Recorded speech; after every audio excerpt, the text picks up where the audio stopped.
Good morning, gang. My name's Ray and I'm with Team S.T.E.A.M. And this week, we got a doozy on our hands. Good morning. I do have my work cut out for me. Very odd. I was pretty impressed. I'm gonna do what I always do on these trucks. And that just happens to be my thing, by the way.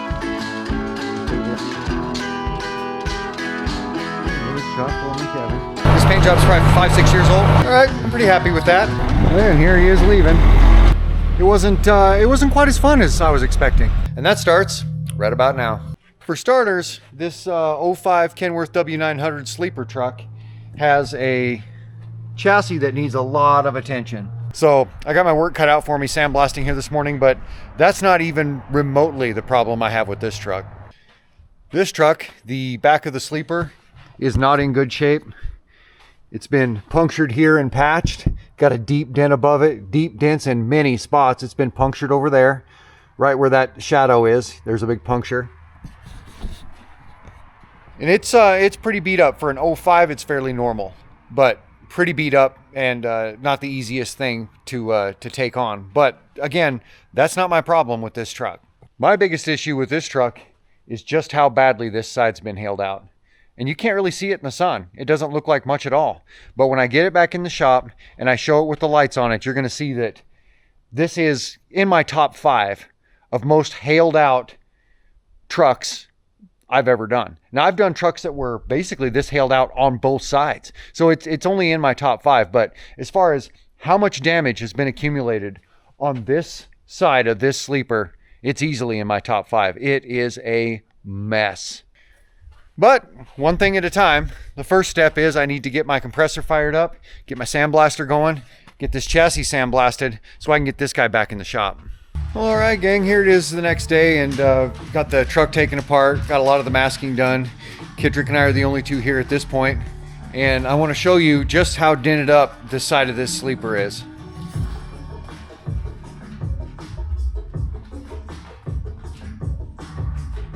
I don't know how well this is going to translate, but I mean, there's really no room for any more dents. It's just about as dented as you can really get without being... Oh, a lot of shops would call this 100% destroyed. Many shops, panel replacement specialists, I would call them, would highly recommend you just throw the truck in a trash heap and replace the truck. And the ones that are willing to do some work at all would tell you, you got to replace all these panels. And I wouldn't say they're completely wrong, but since we do things old school and we tend to fix a lot of dents and fix a lot of things, and we don't fix them twice. So when they leave here, they're good to go. But this is basically the hardest way to do it. And this is the way we do it almost every single time. We rarely replace anything like that. The only reason I'll replace a door or anything is if the hinges are trashed or if the door is fatigued enough that it's just not worth working on, but it's never due to dents. And so this one we're going to be fixing, but you know, we're going to have our hands full.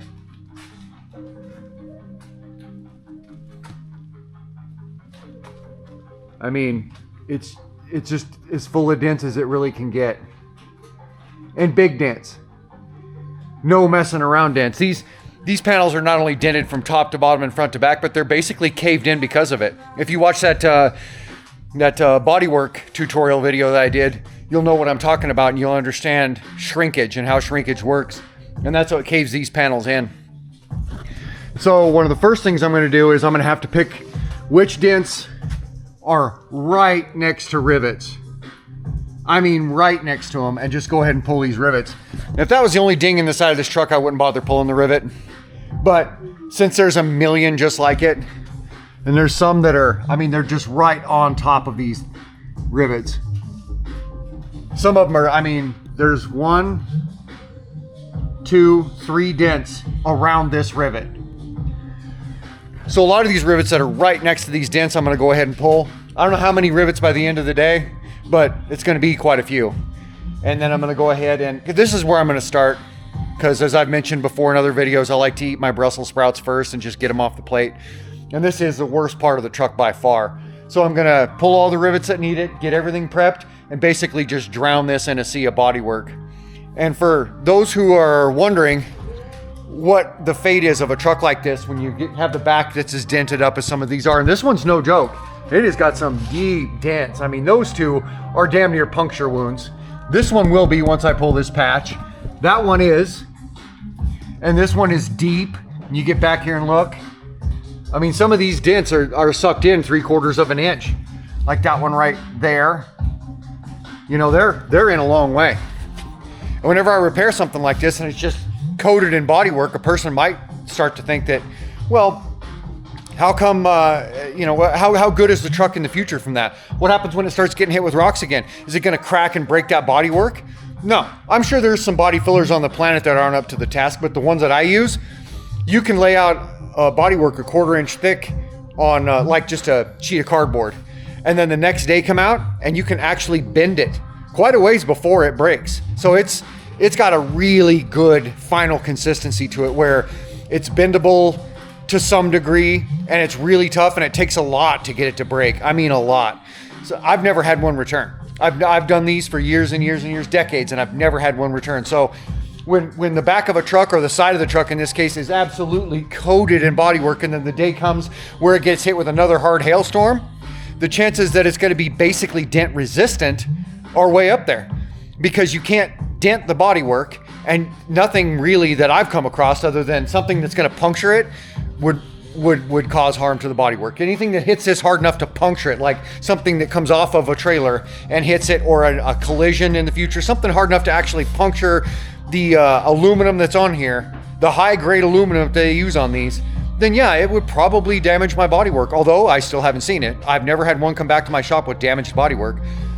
But what it does when they're absolutely covered, like this is getting ready to be, if it gets hit by another hard hailstorm, it's going to be basically dent resistant, because you can't really dent the filler itself, especially when it's on there thicker, and you're probably not going to break it or hurt it. So, I've had that question come up in my comments before. Well, what happens when they go down the road and they start hitting it with rock chips and everything else on the back?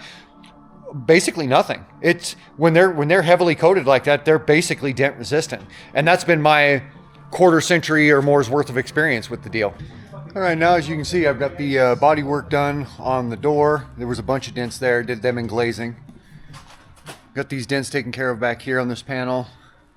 Got all of this taken care of. Just that sea of dents on this side is all taken care of.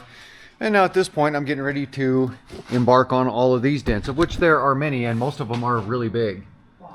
You can just see just how big a lot of these are. Really big dents.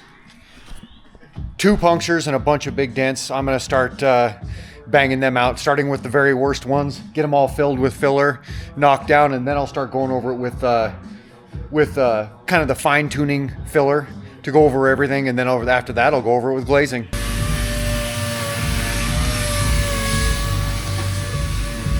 Here I've got the initial body work finished on the back, and now I'm beginning the glazing. As you can see, I've laid out a big patch. I haven't sanded it yet. Over here, the body work and the glazing has been finished, including on the door, and I have yet to even start the body work on the other side of the truck. Okay, now as you can see, I've got the glazing all finished on the back here. Now I can have the boys take off and scratch all the spots in between and get everything all prepped for primer. Now I got to come around the side here and start on it. As you can see, there's some pretty decent dents, and look just above that handle right there. Look at that. Nice big dent right in a tough spot. Got another, don't know if I can get close enough or not. Either way, I've got a good sized dent right here. There, you can see it. I think that's the only dent in the driver's door. There might be one up here. I need to look a little closer. But I've got a few dents right here. There it is. So I've got a few there, a mess around here, which is normal. A decent sized one right there. And then I've got, I already did the fiberglass work here. I already patched these up. But I need to come around here, grind these more flat, because again, these get domed up over time. Grind them flat, get the body work there. Three patches on each side. And then I've got a little spot I got to fix on the fender on the passenger side where it got split and repaired at one time. And when they did the bodywork, it's all bulged up. It's gonna show up in the gloss, and I don't want it to, so I'm gonna go ahead and take care of that as well, and any other little details I need to. The goal here today is to get everything scratched, sanded, and get all the bodywork done enough that I can go ahead and get the high build epoxy primer on it. All right, now at this point I've got all the bodywork done on this side. As you can see. Corner, that corner, a little bit on the driver's side door, all this up here. I still use sand around these edges, of course. I never leave stuff like that. Same with over here. I still have to finish sanding out and around and getting it prepped for wet sanding primer. I found a previous repair right there and right there that I went ahead and did body work over. Now they're done. And at this point, once we get everything sanded and scratched to the point that we need it to be, I'm gonna go ahead and get the wet sanding primer on here. And now at this point, another thing that I want to get done here today is up inside here. This is something we see all the time. This one's barely wiggling, but it is wiggling, so we're gonna take care of that. That one's wiggling really good, so we're gonna go ahead and take that off, do a fiberglass repair on the top and the bottom on both sides, and then as you can see, we got to repair this as well. That's broken out completely. So I want to go ahead and get those fiberglass repairs prepped and completed so they can be curing out here today as well. Okay, so last night before I left the shop, the last thing I did was that fiberglass repair underneath the hood here. And as you can see, I got all that repaired, top and bottom, both sides. Now I'm going to trim up these ragged little edges a little bit, and then I'm going to reinstall these, put the bolts back in, close the hood, and get back on track. Okay, gang, as you can see, I got this all back together, got all the little burrs taken off, got both of them bolted back on. They're rock solid, probably more so than they've ever been. And the boys and I finished sanding and scratching everything. Everything is completely ready for primer. I ran them out of the shop. Now I'm gonna go ahead and mix up some high build epoxy primer and get some primer on this guy. Well, okay, gang, here it is first thing the next day, and as you can see, I got the wet sanding primer, the high build epoxy primer on everything I wanted to. Now the first thing I'm going to do here this morning is what I always do on these blue and white trucks. I'm going to go ahead and look everything over for cracks, pinholes, anything like that, any little chips, get all that taken care of with glazing, get these fenders sanded down, then get them primed in epoxy primer. It's going to about the same shade as what's already on here. And then while that epoxy primer is setting up and drying, I'll be back here doing any air hammer work that needs to be done, doing any other little details that need to be done, getting this chassis all blown off and ready. Then I'll get the chassis in 2 to 3 coats of epoxy primer. And then I'll go up here once that primer is fully set up and it's been at least an hour, and I'll go ahead and get that metallic blue paint on them. Well, all right, gang, I've got this chassis primed now, and I am going to eventually do a tutorial specifically around the idea of shooting with a pressure pot versus shooting with a gravity feed gun or an HVLP or any of these other guns. I am going to do a tutorial at some point about shooting with a pressure pot, just not on this particular truck because I already have a lot of things going on, but also I have a number of trailers coming in within the next month or so that are going to require 100% pressure pot use for the priming, for the painting, for everything. And those will be a lot more handy to do a tutorial on pressure pots with. So I'm not going to do anything with that now. But I will, however, show you a few tips and tricks and things to watch for when it comes to mixing up and shooting metallic paint through a siphon feed gun. Okay, now when it comes to single stage metallic paint, I shoot a 2K urethane, and single stage means it's not base clear, there's no clear coat. Your safest bet is to go with a base clear. And a quality one too, like a PPG, the DBC line, been around for a million years. Quality products. If you saw that video I did earlier in the year where I shot that 3/4 or half of that Ford Taurus, that's what I used. I mean, I use, when it comes time to shoot base clear metallic, I shoot the DBC line from PPG. But when it comes to single stage, I shoot predominantly Imron or Nason, and they're both owned by the Exalta company. So that doesn't mean they're the same paint. They are completely different. They're different chemicals, different activators, different everything, but both are pretty high quality. And even though Axalta's owned them for a few years, they haven't cheapened them up. I half expected them to. You know, like when Sherwin-Williams bought Valspar, the first thing they did was cheapen everything up and ruin everything, ruined the paint line within a few months. That's Sherwin-Williams for you, though. But Axalta hasn't done that, so I've been using Nason for years. And this is the particular color that I'm using. It's called Sovereign Blue. That's the actual paint number, L0347. Here's the 2K activator that goes with it. I buy it in the half pint. You can buy it in pint or half pint. I tend to buy just half pint because all I ever end up shooting around here are fenders.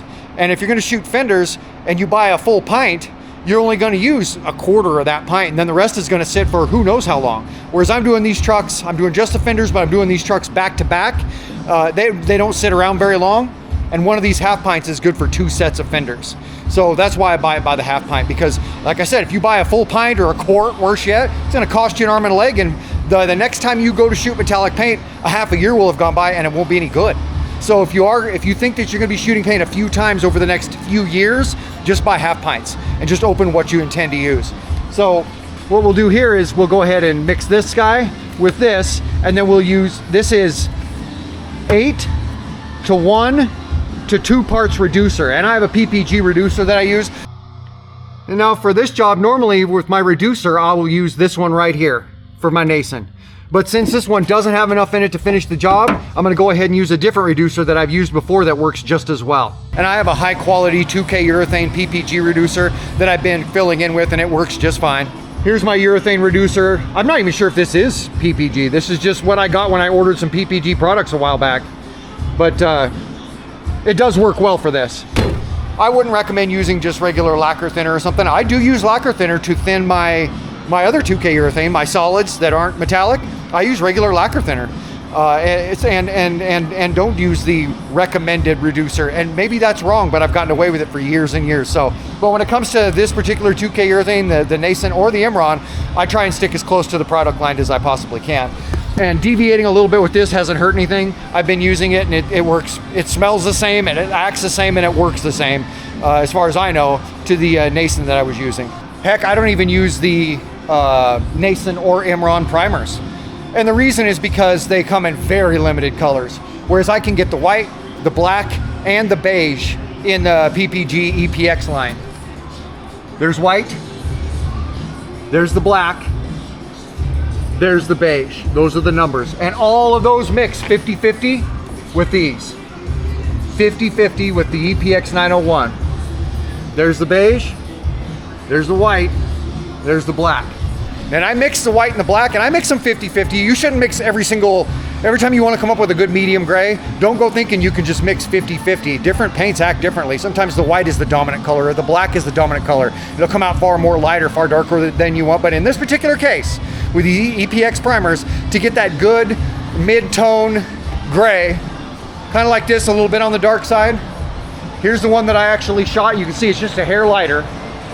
But this is 50-50 mix between the 950 and the 908. And then I mix those two 50-50, and then I mix that mixture 50-50 with the EPX 901 catalyst. This right here.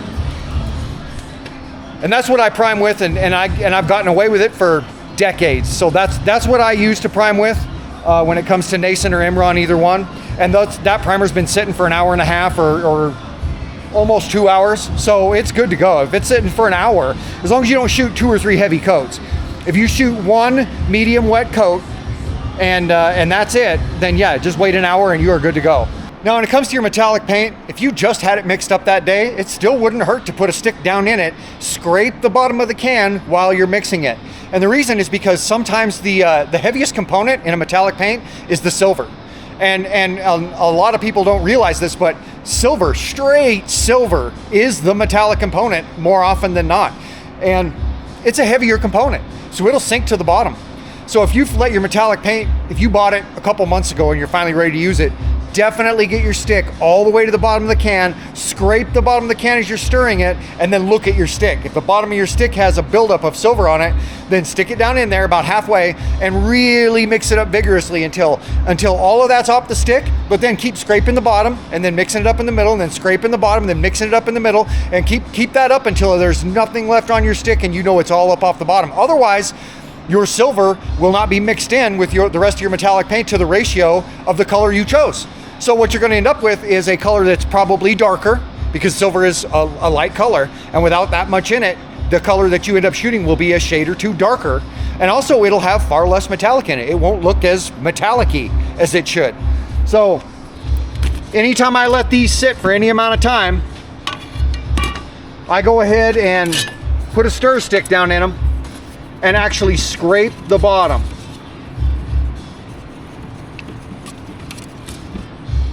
See that? Look at that. And this hasn't sat that long since the last truck I did, but look at that. And that's silver paint. See it? Silver.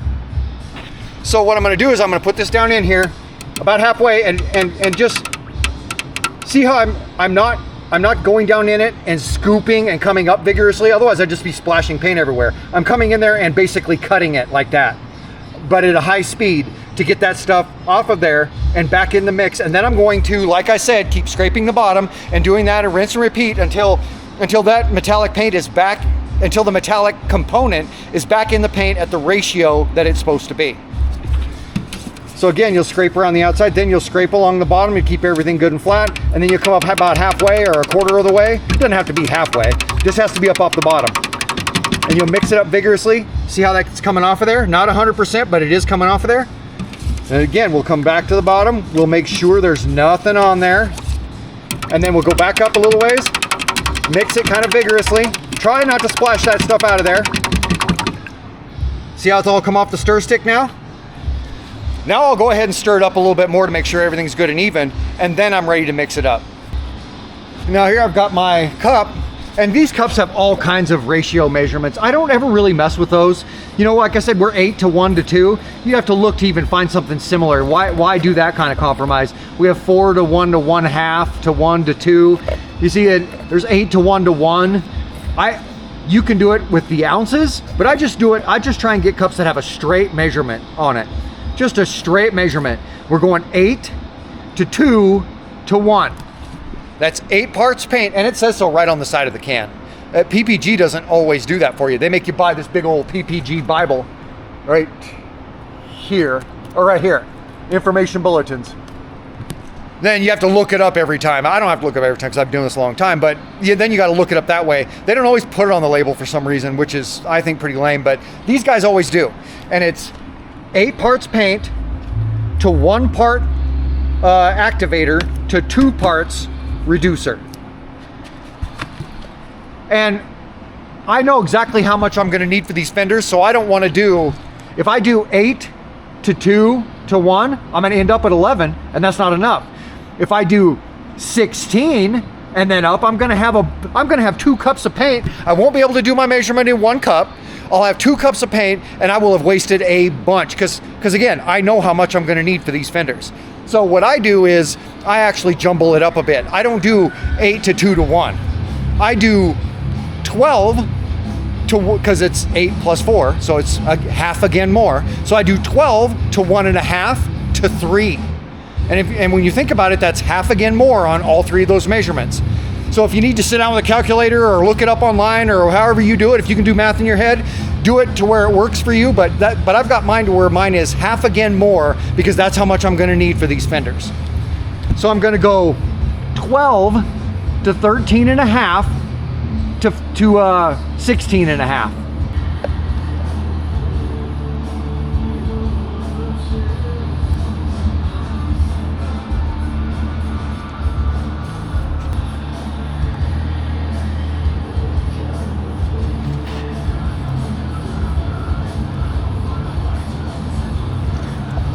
Now, when you're using a plastic cup like this, there's different brands of cup. The one that I use, and I've gone through a few different ones, but the one that I kind of like is this one here.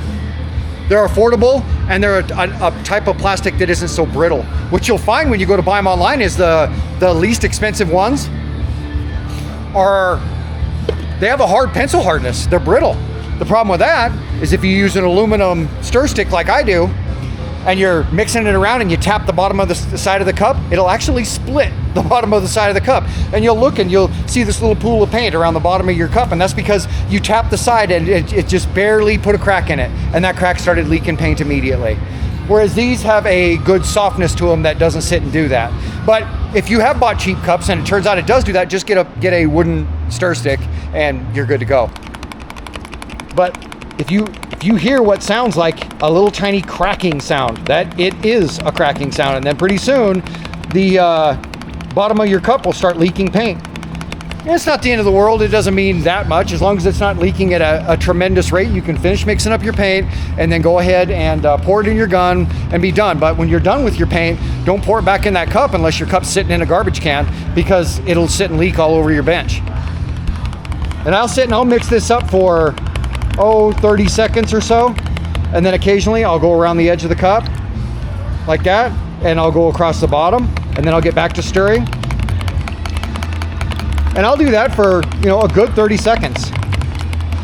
That's one part of this business you do want to take your time on, is mixing up products. So you're mixing up fiberglass resin, or if you're mixing up Bodywork, just make sure it's thoroughly mixed up. But if you mix it up for 10 straight minutes, it's going to get hard on you. So you got to be thoughtful about that. But as long as your Bodywork's mixed up evenly enough to where you can't see any streaks in it and it's all the same color, you're good to go. But when it comes to this, I mix it up for a good 30 seconds. And again, the whole time stopping once in a while to go along the bottom nice and even, scraping the sides. And the reason I'm wearing such tattered gloves is because I just got done shooting that and I snagged my glove, and so I put on another glove and then snagged it too. So now I got 2 pairs of gloves on that aren't any good, but I didn't want to put my good gloves on until I get all this mixed up. That way any of the paint that gets on my hands, it doesn't really matter. I'm going to change out my gloves entirely as soon as I'm done here. Now that's good and mixed up, and I'm going to go ahead and change my gloves. And I'll show you a trick when it comes to changing out your gloves too. Use gloves that are more tight than loose. That's what I do anyway. Now here's the trick. Get a shop towel or a paper towel, eyeball it, and tear it down the middle. Like that. Take that side, fold it over on itself, put it against your chest, and then crease it. Do it again. Fold it over on itself, put it against your chest, crease it. Now take that and put it up inside of here with your thumb, like that. Then, with your finger, pull that out. With your thumb, work it up in there. Do it again. Work it up in there. Again, pulling out right here, working it up in there with your thumb. Work it up in there with your thumb. Now look, this starts and stops in the same spot, so we have full coverage around here. Do the same thing on the other side. Crease it, put it against your chest, crease it. Put it against your chest, crease it. Put it up in there, work it all the way around. I've done this trick for over 25 years. The reason I do it is if you've worn these gloves for very long in your life at all, you'll know that once you get to work, they start dripping. Pretty soon you have sweat running down your arms, you have sweat dripping from the cuffs. If you want that in your paint to completely ruin your primer or your paint job, then go for it, but I don't. So that's what that does. And it's not like those will last all day. Eventually they will be saturated if you're working hard enough and sweating enough, but for just a paint job, even a decent sized paint job like a sleeper truck, they work and you don't have to change them out. Now you don't have to worry about sweat dripping from this and getting into everything, getting into your paint, getting into everything. Now you're good to go. And now at this point you want to go ahead and pour your freshly mixed paint into your cup, whatever type of gun you're using. I use a siphon feed cup with a quart cup on it. And I've got a number of reasons why I prefer that. I mean, you'll get guys that swear up and down by HVLP guns, that swear up and down by gravity feed guns where the cup is above it. And everybody's got their reason. I don't care what anybody else's reason is. If they like something for a reason, then they're dead right. But the reason I like these is because I'm used to it, And I've used HVLP, I've used gravity feed guns. It's not like I've never used anything else. I'm not afraid to switch up products and try new things. I've done them, and I own 2 or 3 gravity feed HVLP guns. It's just that I used them a number of times and I didn't like them. I don't like them. But the reason that I do like the quart cup, the biggest reason is, number one, it's a quart. It holds quite a bit of paint. Whereas most of those top feed guns, those HVLP guns or gravity feed guns, they'll hold half that. Well, for what I'm shooting, for these fenders, it'd be fine.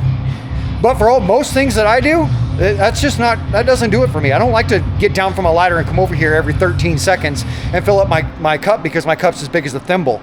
A quart cup is a nice size for me. Also, another big reason is it's got a flat bottom. If I need to set my gun down for something, and I always do, whether it's just to grab a hose or wipe off a hose or move a ladder or over or grab something or wipe something off the project before I paint or fix a little masking, no matter, there's a million reasons I would stop mid-shoot. And if you're holding a gun that it's a top feed or gravity feed, unless you have its little bracket close by that it fits in, you've got nowhere to sit that goddamn thing. Whereas a quart cup, I can set that down anywhere with the gun on it, and I'm good. I can set it down and walk away from it. So anyway, that's a few of the reasons that I prefer a quart cup, and there are a few of the reasons I prefer siphon feed. For me, siphon feed is very predictable, and it works well for what I do. So anyway, this is the brand that I use of filters with 190 micron. I'm not exactly sure what that means, but I do know that it's a fine filter, and that's what you want. You want something that'll filter out all particles. So make sure that you always filter your paint.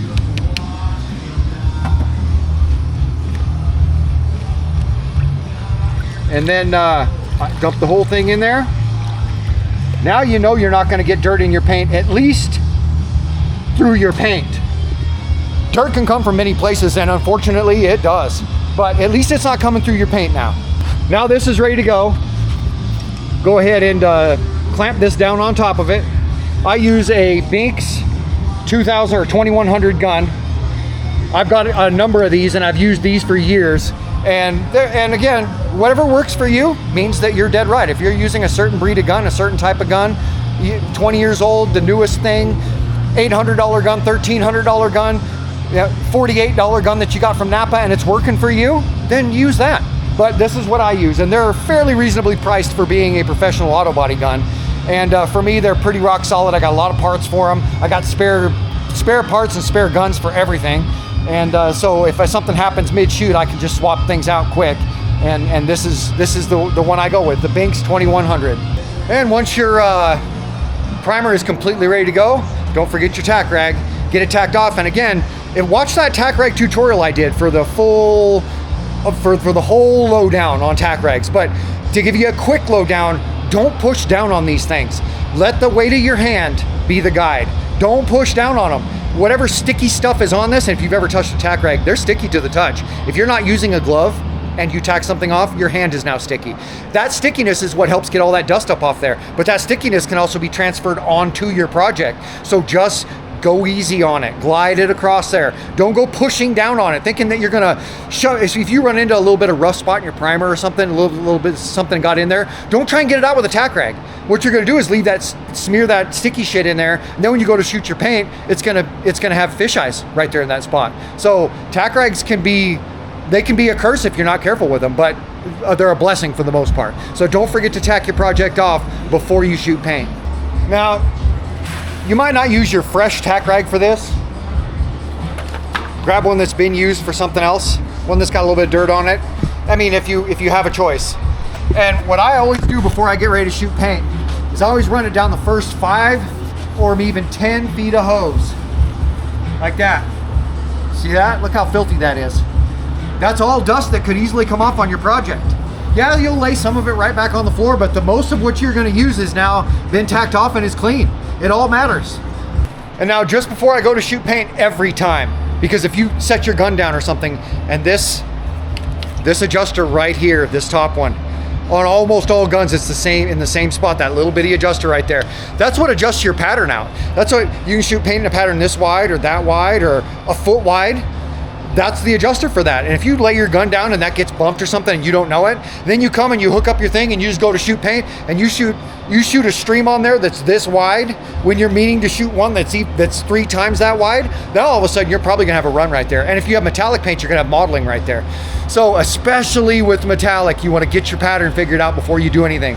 I always try and find a clear piece of plastic, something that isn't gonna stir up a bunch of dust when I blow on it, because I've got the shop dust free right now. You don't wanna go spraying this against the wall or against a board or something and then find out that it's, you know, that all of a sudden you've got dust stirred up from spraying this much pressure everywhere. Because that's the thing about a siphon feed gun. They do use a lot of pressure.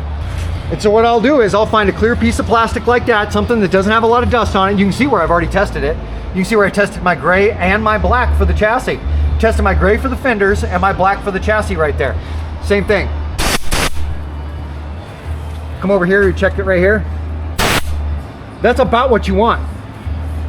For shooting metallic paint, I want to have my gun back, 8 to 10 inches away from what I'm shooting. And I want my pattern to be around 5 or 6 inches wide. That's what I prefer. If it's a foot wide, it's going to be hard to control. If it's too narrow, you're going to get it modeled. You have to have some pretty good talent to shoot paint in a pattern that narrow and not have it model or stripe on you. So I like mine to be about between 6 and 8 inches wide of a pattern and between 8 and 10 inches back from the project. And you test it that way too. If you're not testing it that way, then you're getting an inconsistent result. So I put it about as far away from here as I'm going to have it, about 8 to 10 inches or so. As you can see, about 6 to 8 inch wide pattern. And you want to make sure that it's not, if you're running a straight pattern, right, and it's just a straight line about that wide and straight, good. But if it's thinner in the middle and kind of blobbed at the ends, almost like a figure 8, where the ends are kind of heavy and blobbed and the middle's kind of thin, you need to adjust or clean your gun. Usually if the ends are blobbed, that means you turn that little mixture knob, that one I showed you, that little tiny knob, you turn it in just a hair and then try it again. And it'll bring those together and it'll bring your pattern together. You can take almost any gun, no matter what the quality, and spread them out wide enough to get the middle thin and the ends to be a dot. So basically a dot on the ends with a thin little string in between. You will never, ever be able to shoot straight, even metallic paint if it looks like that. You need to test your gun on something and you need to make sure it's good and even, especially when you're shooting metallic. Now at this point I'm going to put my respirator on and I'm going to go ahead and shoot this. And a lot of instructions will tell you, and instructional videos where people that have been around the business will tell you, you do a crosshatch pattern. You go this way and then you come back over it this way. Well, when you're shooting big wide surfaces, that can be beneficial, but if you've got your mixture right and you've got your pattern right and you're shooting and not overlapping too far, you're overlapping about between 30 and 50%. So you're shooting your first pattern here, then you're shooting your second pattern here, and your third pattern here, and you're not going too fast or too slow. And I can't sit and tell you in this video how fast or how slow to go. You have to figure that out. And you have to figure out what works for you, and it's based on your amount of air pressure, the size of tip that you're running. How big is that tip? Your mixture knob. How this bottom one is for more or less paint. So you have to figure that out. This bottom one clear down here is for how much air pressure. So you have to have those are all factors. So I can't just tell you in this video how to do it. But once you get it, you get your mixture to where you've got your pattern right and you're happy with that, then try it on a practice board. Try it on something that you can practice on. That way you know about how fast you need to go and how much you need to overlap. At this point, I'm gonna go ahead and get my respirator on and get these fenders shot.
The reason I'm letting that down so slowly is because I'm using the light above the skylights to get a reflection on all of it to make sure that I've got it spread good and evenly and I don't have dry spray anywhere.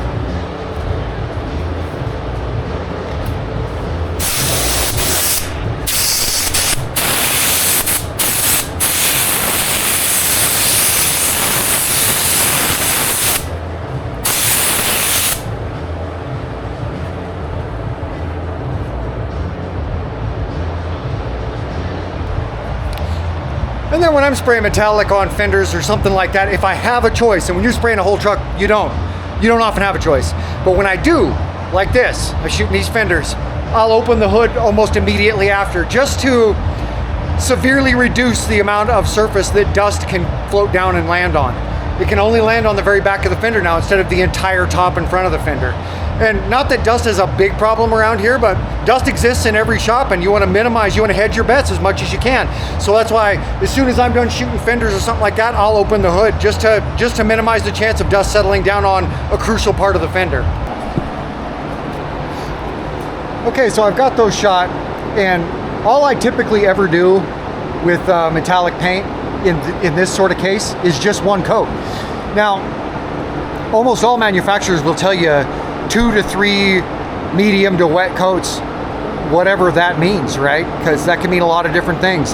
And then the timing in between means a lot of different things. If you're shooting a really wet coat, you have to wait more time in between coats. It's all relative. The reason I only do one is, number one, I'm not expecting this to rust, right? We're not doing it to protect it from rust. It's a fiberglass fender that already had paint on it, that already had wet sanding primer on it, that already had a good wet coat of epoxy primer on top of that. So we're not protecting it from anything. And if you have a high enough quality 2K urethane, I've learned over the years that just one nice medium to wet, but preferably wet, but it's got to be well applied, because wet, it can go from wet to mottled in no time flat. So again, I'm using my experience here to kind of cheat a little bit.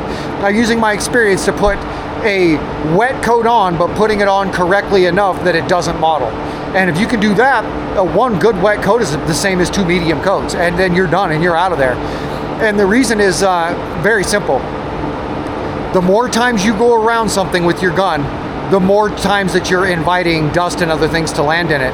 And if you happen to be doing a 2K urethane, a single stage urethane metallic, if things land in it, you can't do anything about it. You can't color sand it and buff it out. You can if it's base clear, not base coat, but the clear coat portion of it. So if it's a finished product and you want to buff some dust out of the clear coat, you can. If it's 2K urethane and non-metallic, you certainly can. I do it with some frequency. You'll sand out little dust particles or things that you're not happy with, and then buff those out. That's a regular thing, but you can't do that with a 2K urethane, a single stage urethane that is metallic. So you don't want to invite a bunch of chances for dust or bugs or cotton, whatever's floating around in your neighborhood, to come land in it. So if you can do it once and get done, and you have a high quality 2K urethane like I do, that's a high quality 2K urethane. It's not gonna diminish in a couple years because I only did one coat. Number one, the one coat was thick enough, it might as well be 2 coats. And number two, it's a high quality urethane, so I don't need to concern myself with that. It'll hold up, and has. I've shot this stuff for years. I'm speaking from experience.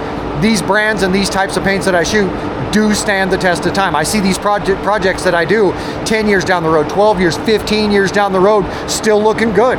So I know that this works with 100% certainty. And I've also seen projects where I had a defect happen and ended up shooting 2 to 3 coats because it just ended up that way. And I ended up sanding out the first one and shooting over it again. And then you see that 10, 15 years later and it looks the same. Looks the same as the one that had 1 coat. So it really, if you're using high quality stuff, doesn't make a difference. Also, if it's high enough quality, it has a relatively quick dry time. It used to be that the best urethanes took all night to dry. Well, they would sit and run and sag and get dust in them and everything else. Whereas this, in a half an hour, will be dry to the touch. Not that I want to walk up and touch it, but if a bug walks on it in a half an hour, it's not going to leave an imprint. It's not going to make any difference, and the bug's not going to stick to it. So that's a fairly quick dry time. And when you're shooting paint in the deep woods like I am, where there is always something floating in the air, the quicker the dry time, without being unreasonable. You know, there's some paints that dry as fast as spray paint, but they're not high quality. So there's a balance there. You want to get a high quality paint that also dries fairly fast, which I do have. And that's why I get away with the one coat. You got to hedge your bets, and you got to, you know, just have faith in your shooting method. After you've shot enough paint, your shooting method will carry you through. If you're brand new at this though, try and make yourself into a robot where you are basically a printer and you're shooting the same all the way down. That will pretty much void inconsistencies. And then if you look at it and you see something that's real dry spray, yeah, hit it quick, you know. But if you see something that may or may not be an inconsistency, you're not real sure, don't go running around it, hitting it here and there. You'll create dry spray, or you'll create modeling, or you'll create problems, or you'll slap your hose into the side of it and now it's ruined. You know, sometimes you just want to call it good enough, and you'll find out the next day when you see it in the sunlight that it is good enough. Now, another thing I want to do here is I want to show you how to clean my gun. What I've done is I dumped all the paint out and then wiped the inside of the cup out and the bottom side of the gun out that goes into the cup. Wiped all that off with paper towels. So that got a good wipe down. Then I filled it a quarter of the way with thinner, sometimes a little bit, but you don't need to fill it clear to the top with thinner. But you know, about maybe a quarter of the way. It doesn't take all that much. And then I always shake it up a little bit to get that thinner all over everything. And then I don't just clean my gun out into the shop. You don't just spray it out of the shop. Now you've got this giant cloud of lacquer thinner in the shop that could affect your paint. It could affect your finish. So I always go over by the fans every time. So what I do is this. I will pull the trigger for a few seconds just to get the initial paint, the initial thinner run through all the tubes. Then I will put my finger over the end of the paint nozzle itself, the paint tip itself, numerous times. And what that does when you do that is it sends paint back up through this hole. And sometimes that can come out in the form of a spray, so be cognizant of that. You don't want to get thinner in your eyeballs. You want to be aware that it's going to shoot up out of your cup. Depending on the design of your cup, they almost all have a vent hole. And when you put your finger over the paint tip, it will shoot thinner up through the paint hole, through the vent in the cup. But that's part of it. You want to clean that too. You want to clean that whole vent channel and all that, so that's part of it.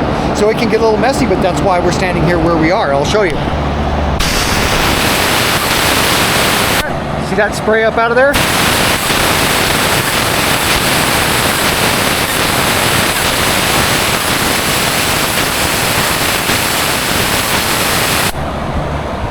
And what that's doing is that is sending thinner through those channels, and then when I put my finger over the tip, it sends air back through the channels and it backs that thinner clear out of there. And then as soon as I let go, it runs the thinner back through the channel again. Then as soon as I put my finger on the tip, it runs air through the channel and runs the thinner out. So I'm basically sloshing it with thinner, air, thinner, air, thinner, air, over and over again, and that's what really will clean it. You can just run it solid and hold it and run it, and that's one way of cleaning it. But if you do it this way, it's gonna really clean all those channels, including the tiny little channels inside your paint tip, because it's gonna run the thinner out and then fill it back up with thinner, and then run the thinner out and then fill it back up with thinner. And that's a good way to clean your gun. And I'll typically do that about 10 times. Then I'll run it for just a few seconds. Then I'll go ahead and unplug the gun and take it back over to the bench. And then I've just got an air tip I keep close by. As you can see, that's all this is for. It's right by my bench. And I'll put it right here, and then I'll blow this out. Not toward the wall so I can stir up dust in my shop where I just painted, out into the open. It's not gonna make a cloud, it's not gonna make hardly anything. It's not gonna really do anything. But if you blow that air pressure toward a wall and you're not thinking about it, you will stir up dust in your freshly painted area. So I'll go out here and pull the trigger on the air tip and pull the trigger on the gun, and it will force feed air up through this hose. And that'll go ahead and clean that out. Then I'll do the same thing here where air normally goes in. Again, pull the trigger on the gun, put the air tip in where the air normally goes. That cleans everything out. Then I'll go ahead with a clean paper towel and I'll wipe the underside of this down. I'll clean out this gun and I'll get the thinner out of it and I'll wipe down the inside of the cup itself. Then you can feel free to mate the two together, or sometimes I'll just hang this up right here and leave it there. But more often than not, and this has just been a habit I've had in the last year or two, because for decades, that's how I clean my gun. But in the last few years, like 5 years ago, I bought this gun washer. Then it just sat in the box for 2, maybe 3 years. Then finally a couple years ago, I got it out of the damn box because it was just collecting dust in the corner. Got it all filled up with thinner, got it all hooked up to air pressure because it's an air powered gun cleaner. So it runs on shop air. And I just have it hooked up right here. This is just a gauge that I have covered with tape so it doesn't get overspray on it, but that's where it runs to, right up to here, and you can see. And that's my, see that little bit of still coming out? It shoots out through all of those, and this one, and then right up through this one too, and right up through this one. And the reason this one is clear up off of the ground is because it goes for a pressure pot gun, which doesn't have a stem on it. So that's my pressure pot gun. And this is where this gun goes, is right down on that tip. And it's got this, 2 of these that you use to hold your trigger open. Okay, and it just holds the trigger open. Then I put it down on that tip down there. Then I close the lid. And I'll run it for a few minutes, and you can see what happens when I open the lid. You can see that it runs it cleans them pretty thoroughly. But for years and years and years, for decades, I didn't do it that way. I didn't have a gun cleaner. So I've showed you how to clean the gun, assuming you don't have a gun cleaner in your shop. If you do have a gun cleaner in your shop, then you probably already know how to clean a gun. But that's what I do, is I clean my gun the old-fashioned way, and then I go ahead and put it in my gun cleaner and run it for a few minutes anyway. Morning, gang. It's first thing the next morning here, and as you saw, I got these fenders shot yesterday. I already have them separated out with the vinyl tape on both sides. I've already begun to get some of my pinholes marked out. These were done yesterday. I've been working on some of these yesterday and this morning, getting some of the pinholes and the finer scratches and things like that that I don't want to have show up in my final product marked with glazing. I still have to do a bunch on the back here. And once the boys are done masking up these fenders, we're gonna go ahead and get serious about this. Take out any remaining defects, get everything sanded down, get everything 100% ready, and at least get this cabin hood in white primer today. Well, okay, gang. We got everything prepped from front to back, got the primer on it. The primer's had plenty of time to cure. Now we can look to get some paint on it. Now the paint I'm gonna be using on this is PPG 2K urethane. This is a factory mixed color. I did not have this color mixed up at the jobber. And a jobber is just another name for a place that mixes up paint for you. If you're not gonna go in and buy a gallon right off the shelf of something that's pre-colored, somebody has to mix it up, even if it's house paint or whatever. They're known as a jobber, or I'm sure there's other names too, but they didn't actually have to mix this up. This is a factory mixed color that I use. That way I can guarantee that it's the same. And if I order another gallon of it 8 years from now to do touch up on something, it's gonna be the same. I don't have to worry about anything at all. It's a factory mixed color. And this is the only color I do this in. I used to do it in black, but that PPG black, that premixed black, over the years has gotten thinner and thinner. And I don't mean thin like viscosity wise. I mean thin like you can mix it up with a mixing stick and pull your mixing stick out and read the numbers on the side of the mixing stick. It's not opaque enough. And I need something that is really inky, something that is gonna cover something you could paint a zebra with, and it would look exactly like that color. You could paint a zebra black and it would look black. You could paint it white and it would look white. You would never see the stripes. And this white very much does that. The black didn't, so I started getting my black in just an actual mixed color. I called in a paint number, got the color mixed up, realized it was a lot more dense and solid a black, and that's what I've gone with. It's actually called BL1. So that's the black I use. That's what I'm gonna be using today. And what I'm using for white today is right here. It's just a pre-mixed white. It's a 2K urethane, FP 951. That's the hardener that goes to it. If you ever buy this hardener, once you open it, a week or two later, don't use it anymore. You're gonna have to open another one.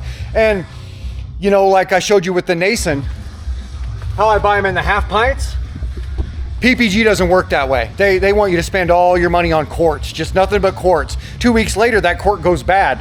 And what I mean by goes bad is you mix it up with your paint and your paint will never dry. 2-3 days later, you walk up and you put your hand in the paint and you'll leave an impression from your hand. It won't be wet, but it'll never cure out. And this hardener never used to be that way. They changed it. I wouldn't be surprised to find that they changed it just so it has an expiration date, just so they can sell you another $86 quart of that shit. I like the quality of a lot of PPG products, but they're like any other big multinational company. They'll rip you off at the drop of a hat, and they have rules in place to make sure they make all the money. But anyway, so once you open a quart of this shit, you got about a week or two at the most to use it.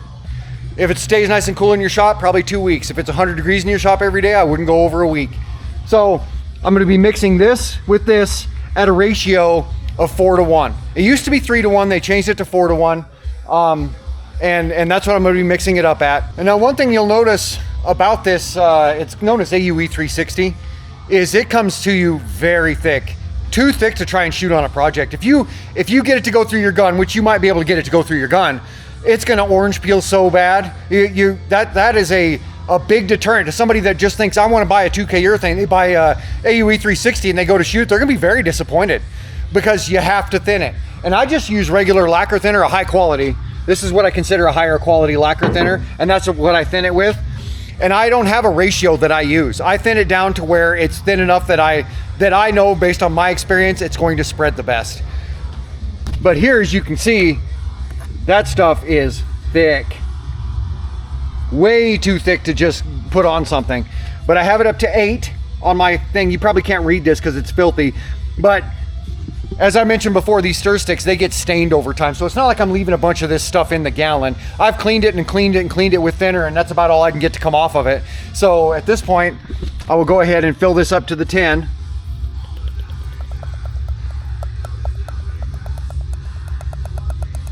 Because we're going 4 to 1, and it was at the 8. So there it is at the 10. And you can see that that catalyst is also very thick. This stuff is super thick. So I'll mix that all up, and then I'll mix in my lacquer thinner until it gets about as thin as I need it to shoot a truck like this. And here I've got it mixed up about as thin as I'm gonna want it. And as you can see, it's not as thin as water, but it's a lot thinner than it was. But if you get this stuff as thin as water, it's not gonna spread out on the project the way you want it to. You're gonna find yourself, it's gonna have kind of a dry spray look to it until you add more and more paint. And once you do that, then you've probably got too much on there and it's gonna start running from rivets. When it comes to painting cars or boats or anything like that, people that do that for a living, they have it a lot easier than they might realize. Unless they've done a few semis or something like that, or even airplanes, they oftentimes don't realize how easy they have it. You can get your paint a wide variety of thicknesses and you can make a wide variety of mistakes and completely get away with it. But semis, anything with rivets, any semi with rivets, not just semis. I mean, like a Mack truck doesn't have any rivets, but anything like a Kenworth or especially a Peterbilt, they got more goddamn rivets than a 1940s fighter jet. So, you know, it really matters. And shooting paint over rivets is probably the trickiest part of shooting automotive paint. I can't think of anything trickier. And so you want to try and make sure that your paint thickness is just about right. And like I said, I've got this pretty much where I want it. You don't want it as thin as water, but you do not want it as thick as it comes in the can. And so the challenge is to mix this AUE 360 as thin as you need it. That's a little bit of a challenge. You gotta have a feel for it. You gotta learn how to get used to it. The upside is we took a little over half, about 2/3 of a gallon of paint, and turned it into a full gallon of paint without taking any shortcuts. We put a full quart, or not a full quart, but we put 4 to 1 with the catalyst in there. And then we just added thinner or reducer to reduce it to the point that we wanted it. So we weren't trying to stretch this gallon to save a buck. We had to get it to the viscosity we wanted it. And in doing so, we stretched it from a little over half a gallon to a full gallon of paint. So that is one advantage of AUE 360 is by the time you're done mixing it up, you have more paint there than when you started. And now once it's mixed up, you don't have very long. Anything over 2 hours, anything at all over 2 hours, don't use it. So if you're shooting something gigantic, or you're taking your sweet time, or something happens in the middle of the shoot and you have to stop for a while, you get called away on something else or something, and you come back 3 hours later and go to shoot it, that stuff is never gonna dry completely. You'll show up the next morning and put your hand in it and it'll be sticky. Not so sticky that paint comes off on your hand, but it'll be sticky to let you know that it has not been cured out, and it never will cure out. That's another pain in the ass thing about AUE 360. That never used to be that way. But in recent years, it is that way. So once you have it mixed up, don't go past about the 2 hour mark. So if you have a project sitting in front of you big enough that it's gonna take you well over 2 hours to shoot it, mix up your paint in shots. And now, when it comes to shooting something that's covered in rivets, it's gonna be impossible for me to explain to you how to do it without getting runs from rivets. That is the trickiest thing out there, is keeping it from getting runs from rivets. But I'll give you a few tips that'll get you off on the right foot. One is, let's just say you're gonna shoot the back here, the entire back. Any panel you pick, I'm just picking the back because it's so obvious. Any panel you pick and you go to spray it, you're gonna spray about as far as your arm can reach, or less. That's all you can really do, unless you wanna walk all the way down the side of something, which is impossible on something like this. You can't walk all the way from one side to the other. Now, I do shoot these from one side to the other. As you'll get to see here in this video, I'll shoot all the way from one side to the other. But what you don't do is you don't pick a line of rivets as where to end your pattern. So when you're spraying down, you don't want to stop right here on this line of rivets and then come over here to this line of rivets and then come over here to this line of rivets, because when you come over here and do the same thing, now these have been hit twice. And every one of them is going to run. You're going to have a run that long from every single one of them, maybe even longer. It doesn't really matter. Once it's run, it's run. The short ones are actually more difficult to take out than the long ones. So you don't want to end on a line of rivets. You want to shoot to the middle of here. See that? Shoot from here, in between these two lines of rivets, all the way to here, in between these two lines of rivets. Stop in the middle. Don't find yourself hitting rivets twice. Now, at some point, I'm gonna get down here far enough, because I'm standing here, right, on this. I'm gonna get down here far enough that I'm gonna be squatted down and my gun's gonna have to aim down to hit the rest of this. And that is a dangerous move, because the top part of your spray pattern is gonna be hitting twice as heavy as the bottom part. Anytime you can avoid tipping your gun like that, you need to keep things as straight on as you can. And so when I get down past this line of rivets right here in the middle, I'll shoot this all while I'm standing here. Once I'm down past that, then I'll get down here off the side and finish shooting. Then I'll get down off of this side and finish shooting. If I don't get past this line of rivets and I stop up here somewhere, and then I get down there and shoot, and get down there and shoot, I'm gonna be stopping right here in the middle and stopping right here in the middle, and these middle ones are gonna run. So I'm gonna be using a nice even swipe down past this middle row of rivets and stopping in the middle of these two rows. Then I'm gonna get down there and finish out, and get down there and finish out.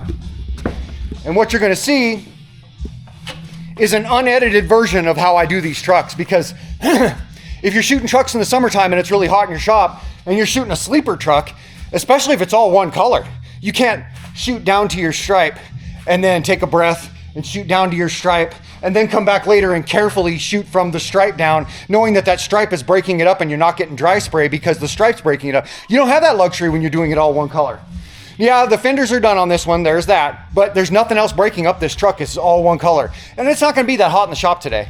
But if you're shooting paint and it is hot in your shop, you have to keep in mind that dry spray is a real thing. So what I'm gonna show you today is the unedited version of how I do these. Normally, if you watch my videos, you'll see me come down here, you'll see me shoot the roof.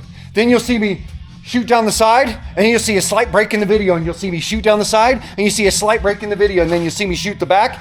That break in the video is me going over to the other side and doing what I just did over here, sprinting around the truck and doing it on the other side, then sprinting back over here and doing this side, then sprinting back. And the reason is because I don't want dry spray up on my roof. I always shoot the roof first. So I'll come up here, I'll shoot the cab roof first, and then I'll come down the sides.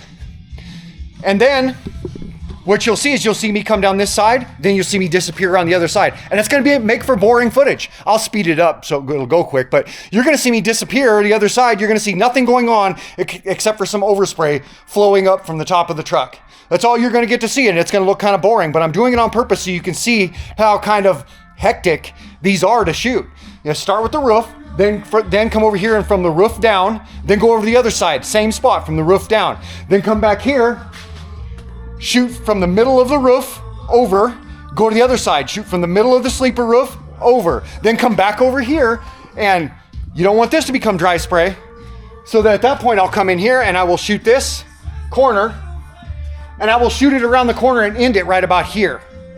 Not on this line of rivets. Don't get tempted and end any of your paint on a line of rivets. So I'll stop right about here. Then I will do the same on the other side. Then I'll come back over here and I'll shoot this whole panel. Careful not to, you got to keep your gun So let's say this is the edge of my gun. Keep it square. See how my hand is square with the truck? Stop it square right here. Don't stop for a second, because then you'll get runs. You have to flow, but you stop here. Whereas the temptation is going to be to sweep, and now it's aiming. See how it's aiming this way? It's not square, it's aimed out this way. So you're gonna come over here and aim out this way, and then come over here and aim out that way. But that's because that's the way your arm wants to arc. That's the way your arm naturally does it. So when you come out here, it's pointing out this way instead of square. And don't do that, because then you'll be putting overspray over all this stuff you just shot 10 minutes ago, and that overspray may very well stick in the outside of your paint surface and stay there, and it'll make your paint look dirty. So you come out to here, you stop right about here on this corner, don't go to the rivets. Then when you're doing this side, make very sure, if you want to keep it swept out and at an angle toward the back, that's not gonna really hurt anything. But toward the front, toward something you've already painted, keep it square. Don't do that sweeping thing, because when you stop here, all kinds of overspray is going to hit here, bounce off here, cloud the side of the truck, and probably stick in the side of the truck. And it's going to look dirty after that. Your gloss is going to be messed up after that. So you want to stop square. So that's what you're going to see me do. You're going to see me do the roof cap from the front of the truck, actually. You're going to see me stand on the motor and do a lot of the roof cap. Then you're going to see me come over here and get on a ladder and do the rest of this roof cap. Then come down this side, then go down that side. Then come over here and do from the center of this roof cap over, and then go over there and do it. Then come over here and do, if I haven't already done this by then, I will at that point. And then I'll come over here and shoot this, go to the other side, shoot that. Then what's left is the back. So as soon as I'm done shooting this, I'm going to, as I come this way, you'll see me stop right here. Then I'll come around here, shoot this corner, and shoot it back to about here. I'm trying not to get any paint on the rivets. I'm gonna stop right about here. I don't want to come over here and shoot the side down to here, because then I'll be fogging paint down the side. And again, taking a big chance at having that fogged out overspray stick in the side of my paint and not blend with my paint and ruin my gloss. So I'm gonna come around here, shoot around here to about here, not to where the rivets are, to about here. Now we've done that down both sides. Both sides are shot, the roof is shot. Then at that point, I'm gonna come to the back, finish shooting this edge of the roof cap, and make my way all the way down the back, going from here to here on the other side. Carefully as I can, till I get below this line of rivets. Then I'll jump down from the ladder, move my ladder out of the way, and finish this out to the center, and then go to the other side and do that. Then the cab will be done. Once the cab's done, you'll see me come up front here and do much the same thing. Except for here, I can afford to just go around it. I don't have to do both sides and then do the top of the hood. I don't have to do it that way. I'm only doing that on the back because of all the time I'm taking getting down the sides. If I start on this side right here and just do this side faithfully all the way down, then go around the back, then trace my way around the truck. If I do it that way and I get to the other side of the truck, now I'm shooting overspray across the top of the truck that is sticking in the top of the paint and ruining my gloss, and the entire way down. So now I got dry spray on the top the entire way down. That's why I don't just start at one side and work my way around on a sleeper truck. I'll do it on a conventional, I'll do it on a day cab, but a lot of times on sleeper trucks or on cab overs, they have enough surface area to them that I'll do it this way every time. Down this side, down the other side. Cross the roof on the sleeper, cross the roof on the sleeper on the other side. Down the side of the sleeper on this side, down the side of the sleeper on the other side, and then finish out by doing the back. I don't do that almost ever on day cabs because I don't need to, because I don't spend enough time on it. So I'm not risking getting my paint, my overspray to stick in the outside of the paint. And same with up here. I'm not really risking that. I'll just go around it. I'll start here on the side, I'll spray down the side, I'll spray this corner, then I'll come up here up to the front, do the same thing, spray across the whole thing in a pattern, then I'll go around the other side and finish there. Because I can afford to do it that way up here. And I do the hood last because the hood, the way I park trucks in the shop, the hood is the closest thing to my fans. If this truck was in here in reverse, I would have a different game plan. But since it's not, and they never are, because I have all of these lights down here, all of this way of, and all these windows on both sides. That's so it'll really highlight the front of the truck. And I park them in here this way every single time, and that's why I do it this way every single time. If your truck is backed into your shop, then don't do it this way. Start with the hood. You wanna start as far away from your fan as possible and as close to your fan as possible, so you're not pulling overspray over the top of things you just painted. That's why I do it in the order that I do it, and that's why the hood's always the last thing to go. So like I said, I'm gonna do it in unedited fashion, and you're gonna get to see how this all plays out from beginning to end. Let's do it.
Well, good morning, gang. Here it is first thing the next morning. You saw what all I got done yesterday. Now this morning, as usual, I'm going to go ahead and unmask these fenders and make sure they turned out all right. If that turned out all right, then the boys are going to be in here in the next 5 or 10 minutes. We're going to go ahead and get some parts stacked up over here, get this guy unmasked, get it all put back together here this morning. Well, what do you know, gang? We got the truck all unmasked, put back together, turned out pretty nice. Let's walk around it and have a look. All right, here we have a 2005 Kenworth W900.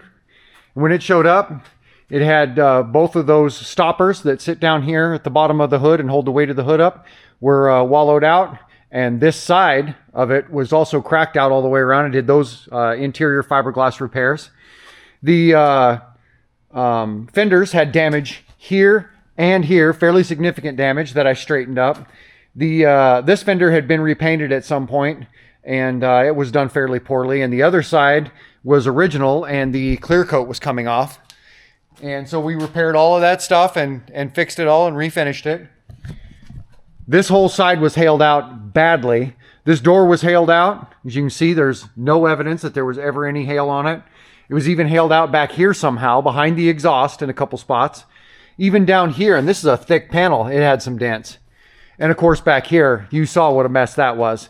And as you can see when we get the light on it, there's no evidence whatsoever that this truck was ever hailed out. See the corner up there?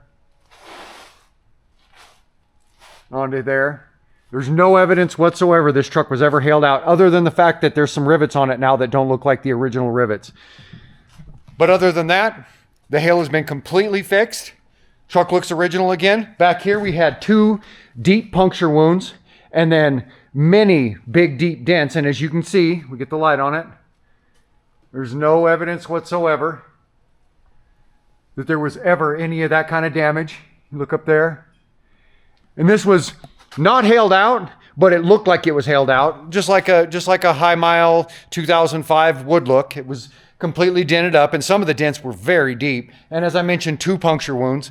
None of that is there. You can't tell any of that was ever there now. Chassis was in rough shape. Sandblasted it. 2 coats epoxy primer, 2 coats of paint. Even got the hubs. Got all the details, including down there. Now again, I don't shoot up underneath anything. I don't shoot up underneath the frame rails. I don't shoot up underneath the differentials unless the customer has specifically requested it, and then the price will of course reflect that sort of work too. But as far as what I consider normal work, this all got blasted. It all got 2 coats epoxy and 2 coats of 2K urethane. Again, back turned out clean. No sign of any dents or dings whatsoever. Just a few rivets in it that are different looking than the originals. This side here had quite a bit of damage in and around here. That's all gone. Had some damage here. That's all gone. We can get the light across it. It's hard to tell through this little screen if I'm getting the light across it right or not. There was a decent sized dent right here that's not there now. So this truck turned out clean. It's ready to go. From what I understand, they've already been sold. They're not even going to go to an auction. So the rest of these are already spoken for. But we still take the time and we still do them right. Hey, if you like this video, you should take the time to hit the like button. It's going to help me grow my channel. If you didn't, then definitely don't. We're all adults here. And the same goes for subscribing. I'm not going to pressure anybody to subscribe. If you like this content, then do what an adult does and make the decision to subscribe. If not, I don't blame you for not subscribing. And if you want to see more videos like this, or domestic auto body, or gardening, or art, or carpentry, or dirt moving, or any of the many things we do around here, you might as well subscribe because we always got something going on. We'll see you guys around.